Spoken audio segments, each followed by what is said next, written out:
ఒక ముఖ్యమంత్రి మీద దాడి చేస్తే ముఖ్యమంత్రి మీద దాడి కేసు అని రాస్తారు సహజంగా నాకు తెలిసి. కానీ గులక బలుపు అనాలేమో ఈనాడు రాసినటువంటి వార్త, గులకరాయి కేసులో నిందితుడికి బెయిల్ ఇవ్వద్దు. పోనీ అది గులకరాయి కూడా కాదే, పోనీ అది రాసేటప్పుడు అన్నా. అయినా వీళ్ళు ఇదే రాస్తారు, ముఖ్యమంత్రి జగన్ మీద గులకరాయితో దాడి చేసిన కేసు విచారణ కీలక దశలో ఉందని, ఇంకా పలువురు సాక్షులను విచారించాల్సి ఉందని, ఈ దశలో నిందితుడు సతీష్ కుమార్కి బెయిల్ ఇవ్వద్దని ప్రాసిక్యూషన్ తరపు న్యాయవాది కోరారు.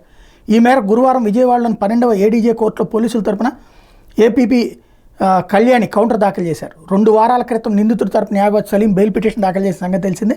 దీనితో ప్రాసిక్యూషన్ కౌంటర్ దాఖలు చేసింది. కేసు దర్యాప్తు ఇంకా పూర్తి కాలేదని, డిజిటల్ శాస్త్రీయ ఆధారాలు సేకరించాల్సి ఉందన్నారు. నిందితుడి వాంగ్మూలం ఇంకా కోర్టులో నమోదు చేయాల్సి ఉందని, ఈ పరిస్థితిలో సతీష్కి బెయిల్ ఇస్తే సాక్షులను బెదిరించే అవకాశం ఉందని కౌంటర్లో పేర్కొన్నారు.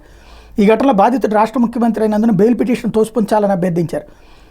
ఇరు వర్గాల వాదన నిమిత్తం న్యాయాధికారి భాస్కర్రావు కేసుని ఈ నెల 27వ తారీఖు వాయిదా వేశారు. అంటే గులకరాయి కేసు అంట.